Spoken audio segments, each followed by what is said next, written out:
एक मामला है जो काफी लंबे समय से चल रहा है। उसका आज दिनांक तक कोई समाधान नहीं हुआ है। ग्राम पंचायत के द्वारा एक अवैध पट्टा बनाया गया जो मेरी माताजी की खातेदारी 770 में बनाया है, कोई सुनवाई नहीं हुई। कहीं न कहीं शासन प्रशासन द्वारा पहले तो अवैध पट्टा बना दिया जाता है मेरी माताजी की खातेदारी 770 में, फिर ग्राम पंचायत के द्वारा उसी खातेदारी को बिना सीमांकन किए और बिना किसी जांच पड़ताल किए उस पट्टे को ड्रोन सर्वे के द्वारा अपनी पंचायत आबादी 772 में ले लिया। सरपंच रतन सिंह जी पाटिल, उनका सबसे बड़ा इसमें रोल है। उनका ये रोल है, सरपंच साहब का कहना है कि ये पट्टा है जो पट्टा सही था, पाली एडीएम ने जो पट्टा निरस्त किया वो गलत किया, एडीएम साहब गलत है और मैं अति कर्मियों को मैं पट्टा बना के दूंगा। ग्राम पंचायत पूरी अति कर्मियों के सपोर्ट, कलेक्टर साहब के ऊपर कोई दबाव है इसीलिए नहीं हो रहा है, एडीएम साहब के ऊपर कोई दबाव है इसीलिए इसमें कार्रवाई नहीं होगी। उच्च अधिकारियों से मेरे मामले की जांच करने की नहीं जाती। अगर मैं गलत हूँ तो मुझे सजा दो, मैं जेल जाने के लिए तैयार हूँ। अगर दूसरे गलत है, अगर अति कर्मी गलत है, गलत तरीके से निर्माण कर रहे हैं तो उसको कहीं न कहीं पूरा प्रशासन। महात्मा राम सैनी, आप देख रहे हैं खबर तक न्यूज।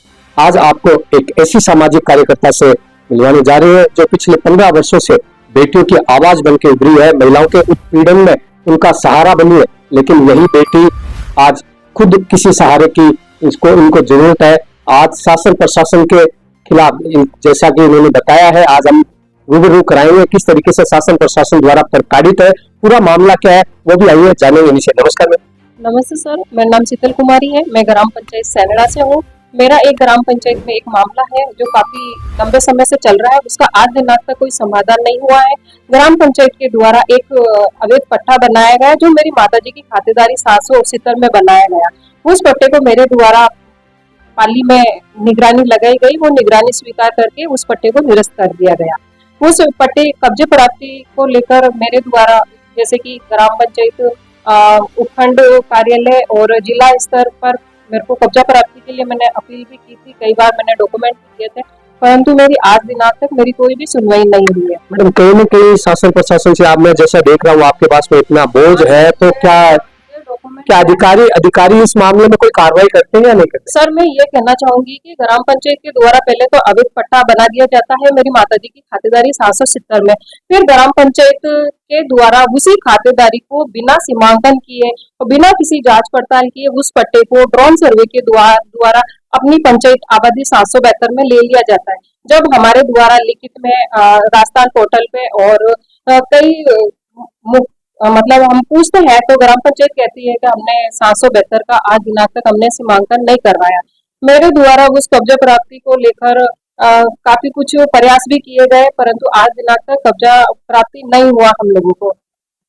नहीं, आपने इसकी शिकायत उपखंड स्तर पे भी की है? सर, इसकी शिकायत मैंने उपखंड स्तर, कलेक्टर ऑफिस और अजमेर आयुक्त तक और राजस्थान पोर्टल की, तो सर ये इतनी कॉपियां पड़ी हैं पर आज दिनांक तक इन पे कोई कार्रवाई नहीं। देख सकते हैं केवल जो कार्रवाई होती है कहीं न कहीं प्रशासन की ओर से कार्रवाई होती है, उनका आरोप लगाया जाता है, केवल कागजों के अंदर ही ये कार्रवाई रह जाती है, इनको कभी भी अमल में नहीं लाया जाता। मैडम, क्या है? सबसे बड़ी बात तो ये है कि इन्होंने जो ड्रोन सर्वे किया, ड्रोन सर्वे के अंदर कोई सीमांकन वगैरह कुछ भी नहीं किया। जो मामला लगातार चल रहा था 10 सालों से, जो पट्टा प्रकरण हमारा चल रहा था, उस पट्टा प्रकरण में इन लोगों ने उसको ड्रोन सर्वे के दौरान बिना सीमांकन किए पड़ा हमारा जो खातेदारी थी, जो मेरी माताजी की खातेदारी थी, उस खातेदारी को पंचायत आबादी में दर्ज कर लिया गया। अब इनको पूछते हैं कि आपने ये पंचायत आबादी में आपने किस दौरान किया, क्या सीमांकन किया? बोला हमने किसी सीमांकन नहीं किया, हमको लगा और हमने पंचायत आबादी में हमने ले लिया। कहीं ग्राम पंचायत भी इसमें लिप्त? सर, ग्राम पंचायत में हमारे सैनड़ा के सरपंच रतन सिंह जी पाटिल, उनका सबसे बड़ा इसमें रोल है। उनका ये रोल है कि सरपंच साहब का कहना है कि ये पट्टा है जो पट्टा सही था, पाली एडीएम ने जो पट्टा निरस्त किया वो गलत किया, एडीएम साहब गलत है और मैं अति कर्मियों को मैं पट्टा बना के दूंगा। ग्राम पंचायत पूरी अति कर्मियों के सपोर्ट में है। इसमें सर ये पट्टा निरस्त होने के बाद में भी उसमें लगातार निर्माण चला, 2 मंजिला बिल्डिंग बन गई। उसके लिए मैंने रायपुर एसडीएम से मैंने स्टे भी लिया था, स्टे के बाद भी लगातार निर्माण चला। अब हाईकोर्ट से स्टे है, फिर भी वहाँ पे निर्माण कार्य चल रहा है। नहीं, तो आपने इसकी सूचना विभाग को दी है? सर, इसकी सूचना मैंने कई बार, दर्जनों बार मैंने ग्राम पंचायत में दे दी, ग्राम विकास अधिकारी को दे दी, सरपंच को दे दी, एसडीएम को दे दी, तहसीलदार को दे दी, पटवारी को दे दी, कलेक्टर को दे दी और अपने आयुक्त अजमेर को भी दे दी। और राजस्थान पोर्टल पे ये सिर्फ कंप्लेन है, ये है कागजी कार्रवाई है, अब मुझे आगे उम्मीद है कि मुझे न्याय मिले या नहीं मिले, इसका मैं कुछ नहीं कह सकती। मेरी माता जी मतलब वर्ग है, 60 साल 70 साल की उनकी एज है, उनकी खातेदारी अब पंचायत आबादी में ले ली, क्या वो अब 60-70 साल की उम्र में मतलब कोर्ट कचहरी के चक्कर काटेगी? मैं ये जानना चाहती हूँ। अब वो नहीं तो चल सकते हैं, नहीं फिर सकते हैं। ग्राम पंचायत ने तो बोल दिया हमने ड्रोन सर्वे में इस खातेदारी को हमने पंचायत आबादी में ले लिया। कैसे लिया, क्यों लिया, वो उनके पास कोई जवाब ना था, ना है, ना रहेगा। जी हाँ, इनके द्वारा बिल्कुल खुले शब्दों के अंदर आरोप प्रत्यारोप की जो बात है ग्राम पंचायत पे भी लगा रहे हैं, और कहीं न कहीं इस पूरे प्रकरण में अगर अपन देखें तो नीचे से ऊपर के स्तर तक के जो अधिकारी हैं वो कहीं न कहीं लिप्त है। इसकी जांच होनी चाहिए। और मैडम जो आपने ये कहाँ तक इसकी शिकायत ये की है? सर मैंने सबसे ज्यादा तो पोर्टल पे की थी, क्योंकि मुझे मुख्यमंत्री जी से काफी उम्मीद है। उन्होंने राजस्थान पोर्टल चलाया है तो कहीं ना कहीं मतलब पब्लिक के लिए मतलब उनके सुविधाजनक के लिए चलाया था, पर ये सुविधाजनक नहीं है। ये सिर्फ पेपर है। इन पेपर का कोई मायने नहीं है, इनमें कोई जवाब नहीं होता है, मनमर्जी से जवाब दिए जाते हैं।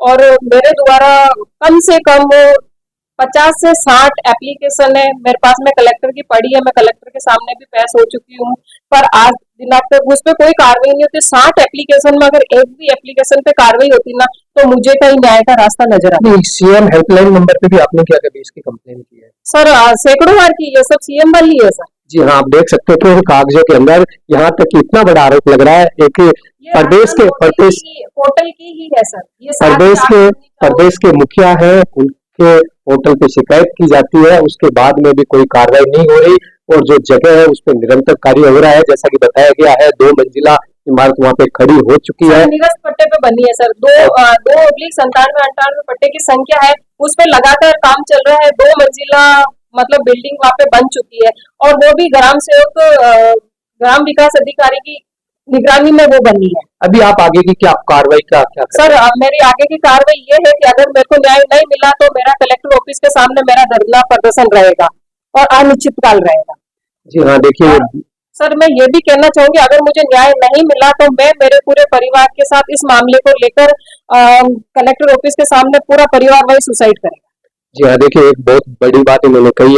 एक पूरा परिवार किसी प्रकरण को लेकर सुसाइड करने तक की चेतावनी दे रहे हैं। कहीं न कहीं ये पूरा मामला देखिए कई गंभीर विषय है। इसके अंदर शासन प्रशासन को एक उचित कार्रवाई करनी चाहिए। मामले में कहाँ क्या कमी है उस मामले को उजागर करना चाहिए।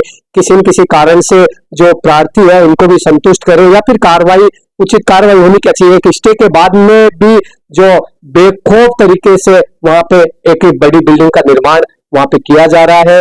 इनकी आशा है, अभी ये चाहते हैं कल सीएम साहब भी यहाँ पे आ रहे हैं। तो सर मैं जरूर उनसे मिलूंगी, क्योंकि सर हमारा जब पाली जिला था तो हमारे काम होते थे। कोई भी वहां हम एप्लीकेशन देके आते थे या हमारा कुछ भी काम होता था तो रायपुर ब्लॉक में तुरंत प्रभाव से हमारा कोई भी काम होता था। और आज ब्यावर में 40-50 कंप्लेंट देने के बाद भी अगर उनका रिजल्ट नहीं आता है या उन पे कार्रवाई नहीं होती है तो ये मेरे समझ से परे है सर। जी हाँ, इन्होंने बताया है कि पूर्व के अंदर पाली के अंदर थे तो वहां पे काम होते थे। अभी नवीनतम जिला ब्यावर बना है, पास में भी है, उसके बावजूद उनके काम नहीं होता सर। ब्यावर नजदीक है तो काम होना चाहिए सर। मैंने 40 कंप्लेंट दी है तो कलेक्टर को इस पर तुरंत एक्शन लेना चाहिए कि ये लड़की मेरे पास 40 बार आ गई है, 40 रिसीव कॉपी पड़ी है मेरे पास में, तो फिर इसके ऊपर कार्रवाई क्यों नहीं है? या तो फिर कलेक्टर साहब के ऊपर कोई दबाव है इसीलिए नहीं हो रहा है, एसडीएम साहब के ऊपर कोई दबाव है इसीलिए इसमें कार्रवाई नहीं हो रही है। उच्च अधिकारियों से मेरे मामले की जांच करवाई क्यों नहीं जाती? अगर मैं गलत हूँ तो मुझे सजा दो, मैं जेल जाने के लिए तैयार हूँ। अगर दूसरे गलत है, अगर अतिक्रमी गलत है, गलत तरीके से निर्माण कर रहा है, तो उसको कहीं ना कहीं पूरा प्रशासन उनको सपोर्ट कर रहा है। जी हाँ, इन्होंने आरोप लगाया है कहीं न कहीं प्रशासन की देख रेख के अंदर जो अतिक्रमणकारी है वो पूरे इस कार्रवाई को अंजाम दे रहे हैं, और बेखौफ तरीके से उन्होंने 2 मंजिला इमारत है वो खड़ी भी कर ली है। अब ये तो जांच का विषय होगा आगे की कार्रवाई क्या होती है, लेकिन कहीं ना कहीं सवाल जरूर खड़े होते हैं। प्रशासन की कार्रवाई पे सवाल जरूर खड़े होते हैं। इतनी मोटी फाइल है। ये कॉपियां हैं, ये मैं कलेक्टर साहब को देती हूँ, एसडीएम साहब को देती हूँ सर। मैं एक बार कंप्लेन देने जाती हूँ ना, उसके अंदर 100 कॉपी 150 कॉपी मेरी लगती है। कम से कम 500 से 1000 रुपए का मेरा खर्चा आता है एक बार कलेक्टर के सामने पेश होने को, क्योंकि मैं सारी प्रतिलिपि कलेक्टर वाली लगाती हूँ। ये राजस्थान पोर्टल पे चढ़ेगी सारी कॉपियां लगाती हूँ। कम से कम मेरे डॉक्यूमेंट तो देखो, मेरी रजिस्ट्री देखो, मेरी जमाबंदी देखो, मेरा वसीयतनामा देखो। और ये जो उसमें सर जो पट्टा प्रकरण है ना, उसमें जेताराम ने उसको 770 माना है, और पाली एडीएम जो पट्टा खारिज किया उन्होंने 770 माना है। पर पटवारी, ग्राम सेवक और सरपंच ये लोग इसको 770 मानने को तैयार नहीं है। कहीं मानना है, कहीं इसके अंदर जो ग्राम पंचायत है, पटवारी है, इसमें इन सबसे लोगों बड़ा रोल है सरपंच रतन सिंह जी भाटी का रोल है। वो कहते हैं कि ये जगह है जो कि हमारी ग्राम पंचायत की आबादी में, जबकि सीमांकन ही नहीं कराया तो इनको कैसे पता चल गया कि ये आबादी में है? कहीं आपका कोई उनके लिए कोई आपसी दुश्मनी का खेल तो नहीं? सर मैं तो सामाजिक कार्यकर्ता हूं, मैंने तो आज दिन तक सबका भला ही किया है और सबका ही मैंने सपोर्ट किया। अब इनको ये बोल रहे हैं कि जो पट्टा निरस्त हुआ है उसका, जिसका भी पट्टा निरस्त हुआ, मैं उस पार्टी को मैं वापस मैं पट्टा बना के दूंगा। और जबकि इन्होंने ये चीज सोशल मीडिया पे कही है, ये मैं आपको बता सकती हूँ कि इन्होंने बोला कि जो एडीएम ने जो पट्टा खारिज किया ना, पट्टा सही था, एडीएम गलत था, उसने गलत पट्टा वो किया था। तब मैंने उनको यही कहा, मैंने कहा आप पाली में जब पट्टे का जो पट्टा निगरानी चली थी तो आप वहां क्यों नहीं गए? आपको वहां बताना चाहिए ना कि पट्टा गलत था या सही था, वो था। पट्टा निरस्त होने के बाद में आगे कहीं ये जगह हमारी पंचायत आबादी में। और ग्राम सेवक का तो हमेशा यही कहना है कि मैं नहीं बता सकती ये पट्टा कौन से खसरे पे बना हुआ है, क्यों बना हुआ है। पटवारी भी बोलता था कि ये पट्टा कौन से खसरे पे बना हुआ है, क्यों बना हुआ, मैं नहीं बता सकता। जैसे ही ड्रोन सर्वे हुआ, ड्रोन सर्वे में इन्होंने अपने हिसाब से एक व्हाइट पट्टी खींची, व्हाइट पट्टी खींचने के बाद में इन्होंने पंचायत आबादी में उसको ले लिया बिना सीमांकन किए। और जब अब इनको ये पूछते हैं कि आपने जब ये पट्टा मतलब जो ये ड्रोन सर्वे कराया तो इसकी आपत्ति किसी अखबार में इसकी विज्ञप्ति तो निकल ही होगी, वो भी इनके पास कोई जवाब नहीं। अगर निकला ही हो तो मुझे बताओ कि आपने पत्रिका भास्कर या दैनिक नव ज्योति जो हम रोज पढ़ते हैं उस अखबारों में आपने इसकी विज्ञप्ति या आपत्ति करी हो तो हम उसमें करते। ऐसा कुछ आया ही नहीं, और आया हो तो मुझे सूचित कराएं। आपके यहाँ से कैबिनेट मंत्री है अविनाश जी गहलोत है, क्या आप उनसे भी कभी इस मामले को लेकर मिले? हाँ, मैंने मंत्री जी को 2-3 बार अवगत कराया था। वहां जाके मैंने सारे डॉक्यूमेंट दिए थे, उन्होंने बोला जांच करवाएंगे, परंतु मुझे आश्वासन ही लग रहा अभी तक इसमें कुछ हुआ नहीं है।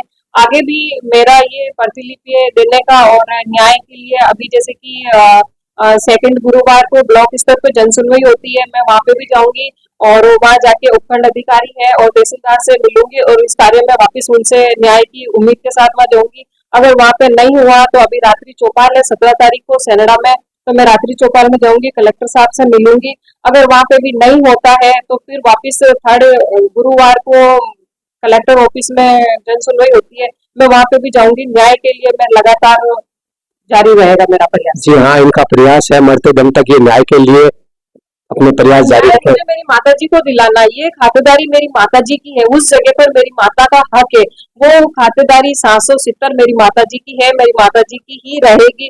मैं उस पर किसी को अतिक्रमण नहीं करने दूंगी। मैं जब मेरी माता जी को न्याय नहीं दिला सकती तो मैं दूसरी महिलाओं को कब न्याय दिलाऊंगी? जी हाँ, एक सामाजिक कार्यकर्ता का एक बड़ा बयान है जो हम देखते हैं, एक सामाजिक कार्यकर्ता के रूप में ये कार्य कर रही है और अपनी माँ को ही उचित न्याय दिलाने में कहीं न कहीं विफलता इनको हासिल हो रही है, जिसके अंदर शासन प्रशासन का रोल संदेह के घेरे में यहाँ पे आता है। धन्यवाद। धन्यवाद।